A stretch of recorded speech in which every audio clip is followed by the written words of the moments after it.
It's the most sacred vow of medicine. First, do no harm. And for the most part, doctors do a pretty good job of keeping that. But recently it's become harder and harder for healthcare workers to uphold their Hippocratic oath. And as thousands of doctors and nurses fall prey to the vicious COVID-19, while countless infected people are flocking into infested hospitals, lots of seniors are wondering, am I pushing my luck? It's something that prompted even the CDC at the height of the first wave to advise older folks with chronic conditions to stay at home as much as possible. It seems as though millions of Americans with diabetes, heart disease, or any other chronic health problems are now between a rock and a hard spot. It's a deadly dilemma. If you're not feeling well, you need immediate medical help or risk getting sicker. But if you do go to the hospital, you face the risk of getting COVID-19 from another patient who doesn't even know they have it, or worse yet, from the very doctor or nurse who is supposed to take care of you. If this scenario frightens you, don't worry, you're no coward. It just means you're smart enough to understand the risks,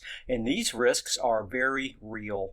In fact, the CDC reported that over 62,000 health professionals got infected through May 26th, and numbers only went up from there. We know for a fact that hospitals are a major source of COVID-19 infection.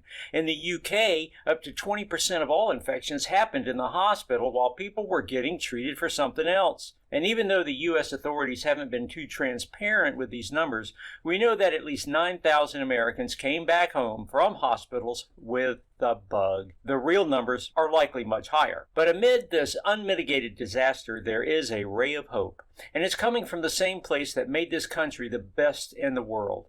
American self-reliance. Because while the most dangerous pandemic in over a century is raging on, tens of thousands of patriots have started taking matters into their own hands. And they're staying healthy and safe even when there's no doctor, or at least until they can safely go to a hospital. Hi, my name is George, and in this video that I might be forced to pull down from the internet soon, I am going to show you why, if you've been postponing going to the hospital for anything non-essential, you might be right, and why soon enough there might not be a doctor available even if you need one. I'll explain exactly what medicine this battle-hardened surgeon from Europe recommends you stockpile right now to prepare for the looming drug shortages.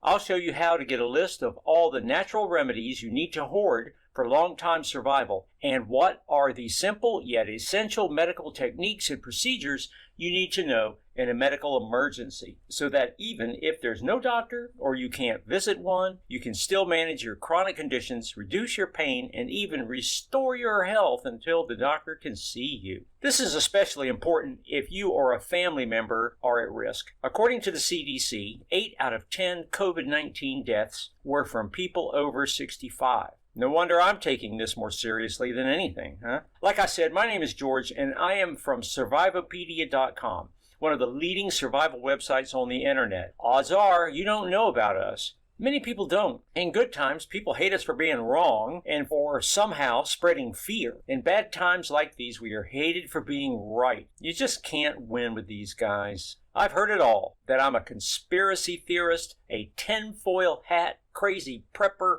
you name it. But over time, I learned to stop paying attention to the trolls and the internet idiots, and I realized that we were not alone. When we published Backyard Liberty and showed people how to prepare for a food crisis, more than 140,000 Americans heeded our calls. Even more were interested in our EMP preparedness course. We help patriots prepare for unlikely but devastating events, like the current pandemic. And this time, it's more personal than ever, because you see, I'm one of those seniors with underlying conditions you keep hearing about. My health, maybe like yours, is far from perfect, but I manage. I used to do many stupid things when I was young. We all did, but it doesn't mean we deserve to die. No one does. And frankly, I won't go gently into that good night. Not if I can do something about it. That's why in the early days of the pandemic, I put my nose to the grindstone and spent hundreds of hours researching this novel threat. And what I discovered shocked me to the core.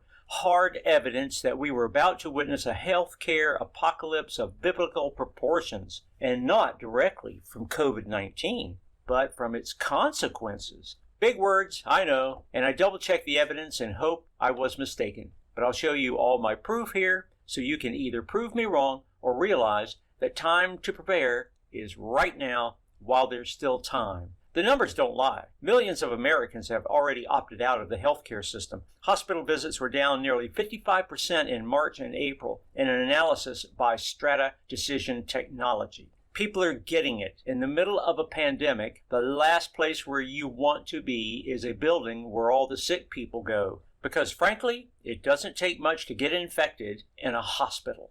Hospitals are notorious for making people sick, even without a pandemic. The CDC estimates roughly 1.7 million hospital-associated infections that cause or contribute to 99,000 deaths each year. And that's even before the coronavirus. COVID-19 makes this much worse. People don't realize just how easy it is for a nosocomial outbreak to happen, that is, for your hospital to infect you. A recent Harvard Medical School study puts it this way. To cause a nosocomial outbreak, it will take just one patient with occult COVID-19 who is hospitalized, tests negative for influenza virus, and is taken off precautions despite persistent respiratory symptoms. Or just one visitor with COVID-19 and mild respiratory symptoms who is permitted free access to the hospital because it does not have an active screening and exclusion policy for visitors with respiratory tract symptoms. Or just one infected healthcare worker who decides to soldier through a shift despite a sore throat and runny nose. But there's another side to this story that should give you the jitters, because soon you may discover that you can't go to your hospital because it doesn't exist anymore. Now, okay, this might sound crazy, but it's 100% true.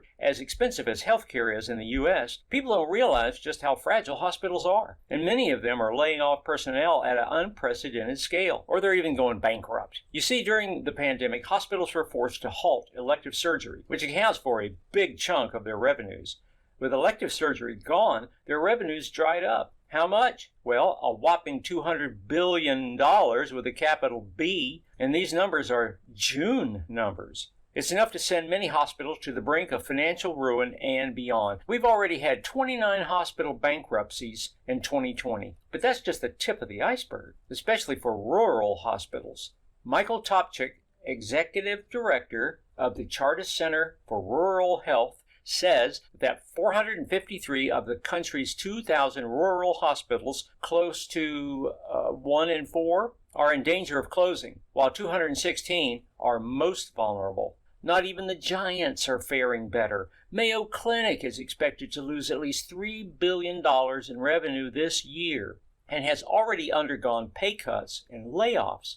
If Mayo Clinic is in bad shape, you can imagine just how much worse the smaller hospitals are doing. But wait, there's more, because simply avoiding doctors and hospitals is not going to cut it. In fact, it might make things worse. In fact, if that's your plan, maybe you're better off playing the COVID-19 lottery and just going to the hospital, because doing nothing is not much of a strategy, and people have started paying with their lives. Now, it's true. Stats are showing a sharp increase in heart attacks and stroke, with at least 35% of the excess deaths not caused by the coronavirus.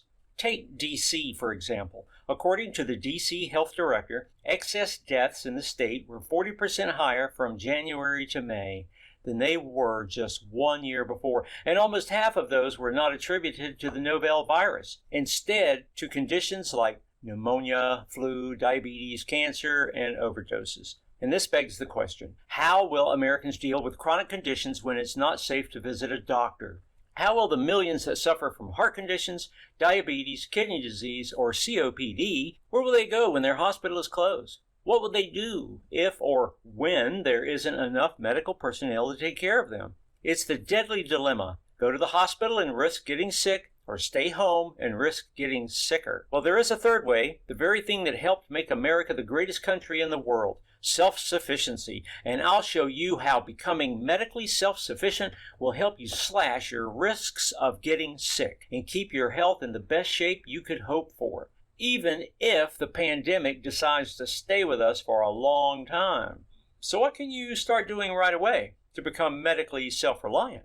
Well, there are 2 simple steps. Step 1 is to start stockpiling essential medication that might be gone in a crisis. Studies have shown that there are 153 critical drugs that people with chronic disease need right now, or else they will die. Many of them are made in China or in India. We were already experiencing shortages even without a pandemic. With so many factories closed and governments limiting exports, you need to brace yourself for possible worldwide disruptions. So what medicine to stockpile? I have a special list from a top survival doctor, and I'll share it with you here in this video in just a moment. But that's just the beginning. Step 2, and probably the most important thing, is you need to internalize some basic medical skills that can save your life in a no-doctor scenario. Look, knowledge is power, and even the most basic medical knowledge will give you the power to save lives, yours or maybe a family member's. In case you're thinking I'm nuts for even considering that you learn basic medical procedures, I know how it sounds. What I'm saying here is that you'll perform your own surgery? No. That you'll treat some serious health conditions like a stroke or heart attack? No. If any of that happens and there is no doctor, I hope you scored good points with God, because you're going to need all of His goodwill. But just because you won't perform your own brain surgery doesn't mean there aren't things you can do. Quite a lot, actually. You can learn to prepare for nervous, respiratory, circulatory, digestive, and urinary system diseases. You can manage superficial wounds and even fractures. You can give first aid. You can learn to self-diagnose a medical problem, with some help, of course, perform CPR, stop bleeding, deal with trauma, deal with hypothermia and hyperthermia, fight infection, and so much more, all in a few hours of casual reading.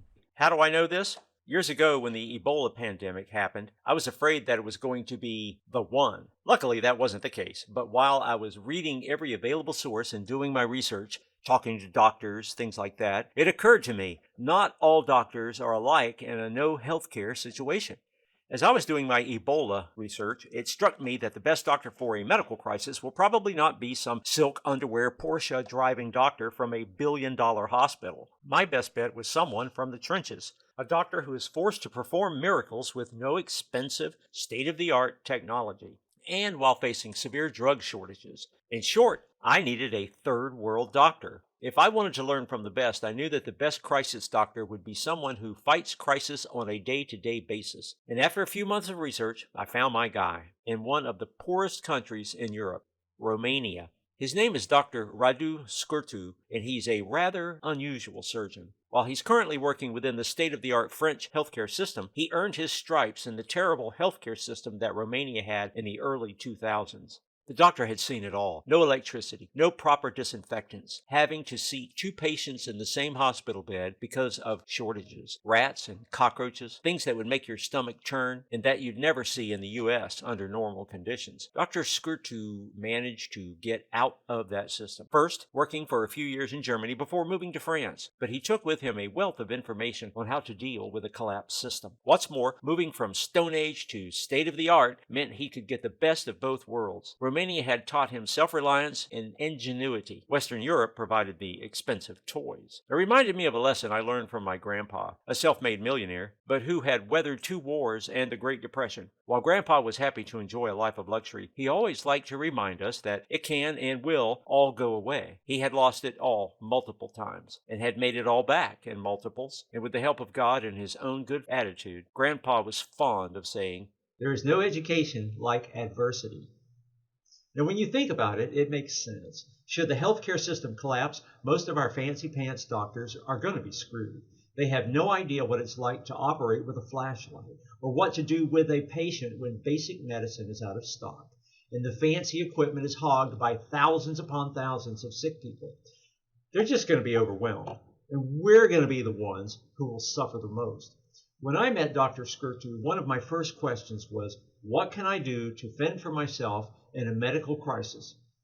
I was expecting, the same run-of-the-mill response I had gotten tens of times from other doctors. Things like, oh, you shouldn't play doctor, that I should go to the hospital, yada, yada, yada. I knew that. I'm not an idiot. But what if there is no doctor and there's no hospital?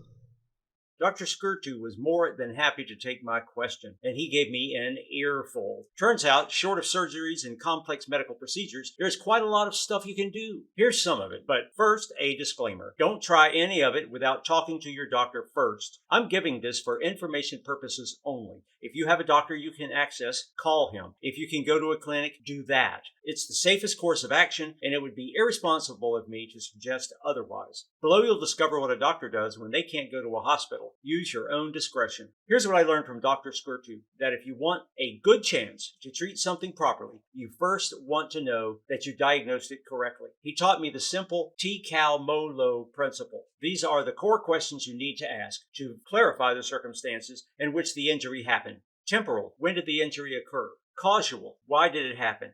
Modal, how did it occur? Location, where did it happen? Ask these 4 questions and you'll have a proper baseline for healing the patient. Beyond that, the doctor showed me how to recognize the signs of medical distress. Is the patient pale? Does he or she have a too weak or too rapid pulse? Are they confused? Are there any obvious signs of injury? The doctor then showed me how to perform a body check, more about this later, and hundreds of little tidbits that could save your life. For example, did you know why it's a good idea to have an old school glass syringe in your house? It's because you can sterilize and safely reuse glass, unlike the disposable syringes. In fact, it's probably a good idea to buy some medical pliers and pinchers to have just in case. I asked Dr. Skirtu what medicine to stockpile in the event that you won't be able to find them in a crisis. This is particularly important now, with global supply chains falling like dominoes. He gave me more than a handful. Let's start with the obvious. What should you have on hand in case of pneumonia? Try to have some Cipro or Avelox around the house. For kids, Bactrim or Suprax suspension will help. Talk to your doctor about extending your prescription. For asthma and breathing problems, see if you can get your hands on prednisone, albuterol, or primatene mist. That's a less effective over-the-counter that contains aerosolized epinephrine. For shortness of breath or chest pain, stock up on nitroglycerin 0.4 milligram tablets as well as anticoagulants. For gastrointestinal problems, make sure you have plenty of fiber laxative, such as Prilosec or kaopectate. For non-infectious diarrhea, Imodium AD will help. In case of a urinary tract infection, make sure you have Bactrim or Macrobid. Other things you must have in your stockpile include aspirin as a blood thinner, atherosclerosis medication like Mevacor or Zocor, Coumadin as a blood thinner for stroke, Aleve for arthritis, Lisinopril or Tenormin for high blood pressure. So I knew I had to persuade Dr. Skirtu to share his wisdom with our community. Extracting practical wisdom from survival experts was, after all, our specialty. But the good doctor wasn't interested. He liked his privacy. He didn't like fame of any kind. And for sure, he didn't want any of the negative attention that tends to come with being any kind of a survival expert. It wasn't about the money. The French healthcare system pays doctors handsomely. But I was determined to win this one, because I knew it wasn't about our egos. There was much more at stake, the lives of thousands of Americans who would be left helpless in a medical crisis. After a lot of cajoling and maybe a little bit of emotional blackmail, I succeeded, and boy oh boy did we deliver. We interviewed the doctor for 2 weeks straight. What's more, I was too paranoid to let the good doctor write it all by himself. Truth is, as much as I loved his expertise, I was afraid we would end up with a course written for other doctors. Too often, experts suffer from the curse of knowledge. They know the stuff so well that they forget what it was like to not know. So they tend to give really complicated explanations that no one really understands. But that was fine. I knew nothing about how to be your doctor in a crisis. So I asked all the dumb questions, so you won't have to. When I didn't understand something, I asked the doctor to rephrase it in plain English. And when we put it all together, it turned out to be the most practical course on medical preparedness you'll ever find. We called it SurvivalMD, what to do when there's no doctor. Before I go on and explain what's inside, I want to set the record straight. Here's what SurvivalMD is not.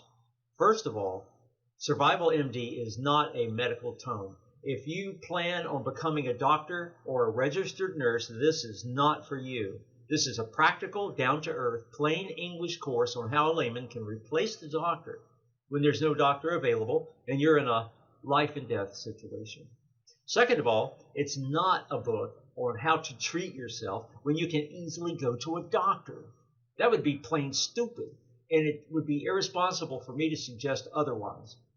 If you're looking for a way to stop going to the doctor when there's nothing else wrong in the healthcare system, it's my duty to tell you that you might put your life in serious danger.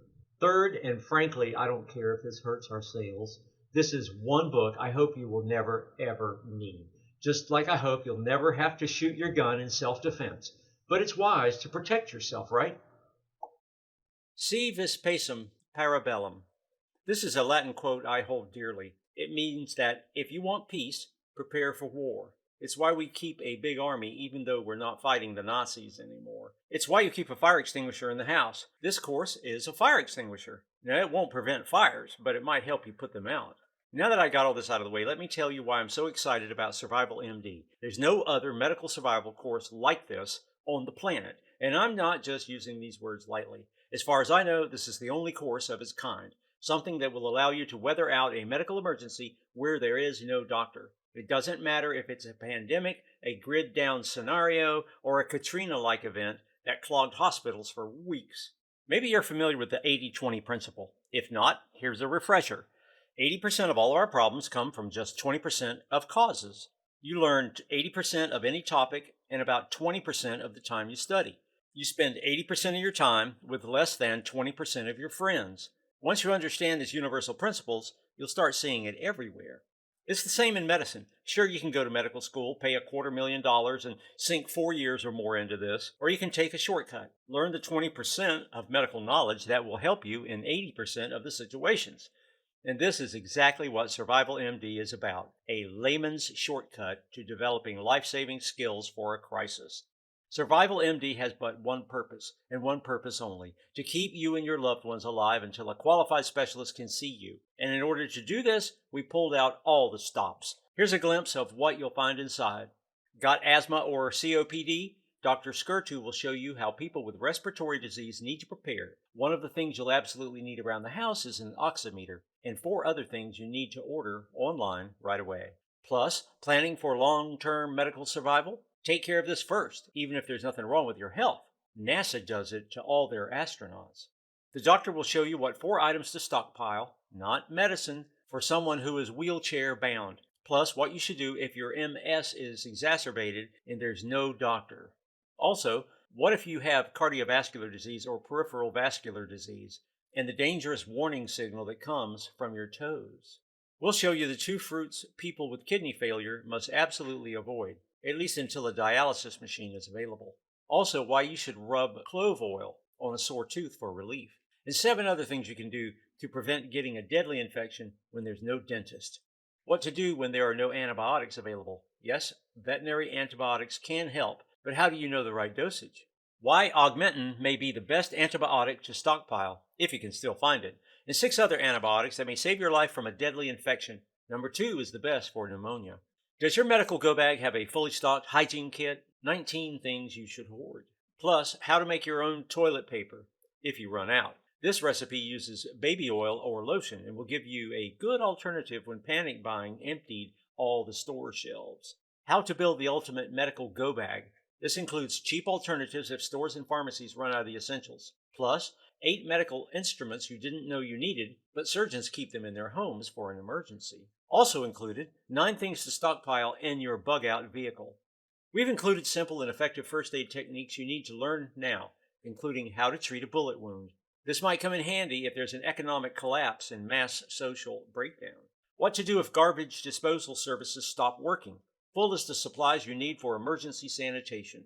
And how to deal with human waste so that it doesn't become a hazard. Did you know you can make your own hand sanitizer that doesn't dry your hands and costs a lot less than the price gouged versions you can find in stores? It's easy. All you need is some aloe vera gel and 99% isopropyl alcohol. You can still buy both online in bulk. Take 1 part aloe vera gel and mix it thoroughly with 2 parts alcohol, and you're set. For a fraction of what you'd have to pay even before the pandemic. That's just one of thousands of life-saving tips you'll discover inside SurvivalMD. Things like the 4 essential medical skills for the layperson. You'll learn how to treat mild to moderate burns, how to straighten and splint fractures, how to stop moderate bleeding, and how to take care of complex lacerations. the right and simple way to give CPR. It's an easy but effective system called CAB or CAB that stands for Circulation, Airway, and Breathing. You'll also learn basic life support like rescue breathing, chest compressions, and basic first aid. You won't be able to give advanced life support, but basic life support might save a life. How to know within minutes whether your patient is in severe condition or it's only something mild using the Glasgow Coma score. We've also included lots of information that we hope you never need, but that might come in handy in a crisis situation. Things like how to use a defibrillator and read an ECG, how to perform an emergency amputation, how to stop a bleeding in seconds, 5 ways to suture skin so it would heal faster, and so much more. Even if there's a complete shutdown of conventional healthcare, there's still hope, because there are plenty of herbal remedies that will keep you healthier until there's a doctor. For fever, you'll get a doctor's recipe for a mixture of yarrow, peppermint, and elderberry flowers. For pain, you'll get 7 powerful reliefs, and lots of proven remedies for cold and sniffing, sore throat, diarrhea, and constipation, and lots of other health problems. You'll discover the top 5 most likely causes of death you'll be faced with in an aftermath of a crisis. It may sound weird, but focusing on these means you'll ward off up to 80% of the illnesses, so there's no need to fill your brain with medical problems that have a 1 in a million chance of happening. And that's not all. Inside SurvivalMD, you'll find the worst medical mistakes you can do in a crisis, like, do you know what you should never do if you're stabbed? People in third world countries struggle with this horrifying scenario every day because of the high crime rate. There are 2 key procedures to avoid bleeding to death or even getting an infection. And do you know why you should never use a plastic bag or wet bandage to cover a wound? In fact, doing it increases your risk of infection and even death. You'll learn how to put a dislocated shoulder back in its place, just like the professionals do, and it's easier than you think. You'll also find out how and where to get a few months' worth of prescription drugs, a little-known secret for getting behind-the-counter drugs without a prescription, and life-saving advice for dealing with a whole range of conditions, like heartburn and gastritis, Crohn's disease, ulcerative colitis, IBS, kidney stones, and more. And that's just a taste of what's inside. But wait, there's more. It's essential that you get access to SurvivalMD right away. We don't know what the future may hold for us, but you need to prepare, and you need to do it now. This is why when you're getting SurvivalMD today, I want to send you 2 special reports to help you through these hard times. The first one is called The Doctor's Best Practices for Preventing a Coronavirus Infection. Look, even if there's no cure or vaccine for COVID-19 yet, it doesn't mean there isn't a lot you can do to protect yourself from it. We wanted to dispel some of the misinformation surrounding face masks or why washing your hands is not enough. There's one thing most people do to render even the most disciplined hand washing useless. We show you how to practice food safety so that you don't get infected when you shop for food or when you cook it, and how to travel if you absolutely must. We also included 2 essential things doctors do to boost their immunity for the flu season. Number 2, slash people's risk of getting the flu by 5 times. While the coronavirus is not the flu, it's been theorized that it will lower your odds of getting an infection. The second bonus I'd like to send you is something I hope will never happen to you, but if it does, you will need this. It's called How to Survive Isolation and Quarantine.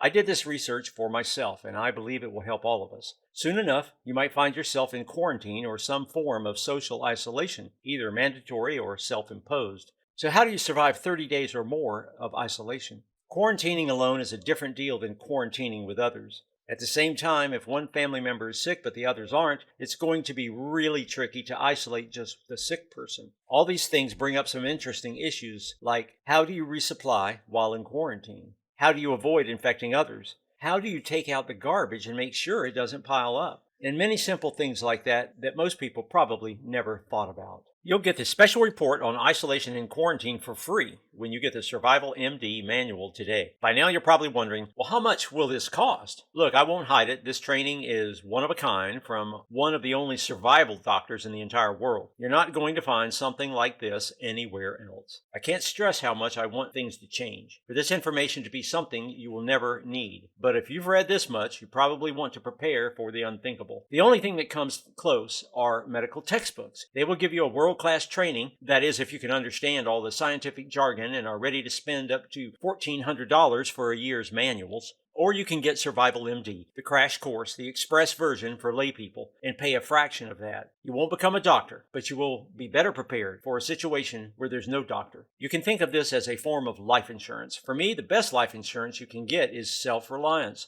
And I wanted to make it as easy as possible for you to become more self-reliant in this crisis. This is why this is not going to cost a fortune. Plus, I want you to start reading this now, not a week from now. This is why you can get it in print and start reading immediately. Look, this is not some quickly slapped together ebook or some other junk like the stuff ruthless marketers are peddling on the internet. I think that when it hits the fan, it's important to have a hard copy in your hands, something you can use as a reference manual every time you need to. Plus, in a power-out situation, a hard copy might be the only way to use this knowledge. But at the same time, I don't want to rely on the USPS these days. It can take a week to ship the book to you, and I believe you deserve this information now. So here's the deal. For people who are in a hurry and want the information right now, we typically sell a $39 digital-only version of SurvivalMD. For those who want it in print and can wait up to a week for delivery, we add an extra $8.99 for shipping and handling. But today, I want you to get both the physical and the digital, and you only pay for the printed version. This way you can start reading immediately and still have a hard copy for reference in your library. And frankly, the price doesn't even matter. That's because you're covered by our 60-day ironclad money-back guarantee. Here's how it works. There's so much chaos and uncertainty these days that I want to help you get some peace of mind. You'll get SurvivalMD and all the bonuses right away, so you can study it and use its wisdom immediately without wasting precious time. I hope it will ease your anxiety and help you feel like you're gaining control over your health and your life. Preparing for a medical emergency is one of the most important things you did in your entire life, and I want you to feel there's no risk. I believe so much in SurvivalMD that if you think it's not worth 10 times what you paid, you owe us nothing. Just send it back and we'll reverse the transaction instantly so you'll get every penny back. On top of that, and maybe I shouldn't even say this, since this is a digital download, you can keep all of it just for giving it a try. Even if you decide it was not for you and you want your money back. Scout's honor. So go on, click the Add to Cart button now and try SurvivalMD today, knowing that you risk nothing. In this video, I've shown you why millions of Americans are right to avoid non-urgent hospital visits in the middle of an outbreak. People can and have gotten infected in hospital. But I've also shown you that avoiding the doctor only sweeps under the rug, delaying and sometimes increasing your risks. You've seen how there's another way for patriots to stay healthy when there's no doctor. And hopefully I've made a good enough case for why you need to learn some basic but essential medical skills to save you in a potentially life-threatening situation when there's no doctor around. I don't think there's a better teacher for all of this than Dr. Radu Skurtu. He's proven his resilience in the trenches of the least funded European healthcare systems, and he's had his fair share of modern healthcare. He's the only survival doctor that I would trust my life with. Now, it's up to you. And frankly, time may wait for others, but it may not wait for this pandemic. I hope there will be a vaccine soon, but I'm not counting on it. Remember how the war in Afghanistan was supposed to last less than a year? Well, my hopes aren't high with the pandemic either. And the truth is, we're not more prepared than we were when this started. I fully expect to see more hospitals shutting down, more people getting sick from hospital-acquired infections, and even more people deciding it's not worth playing the odds and going to the doctor. This is why getting SurvivalMD might just be the best investment you make this year.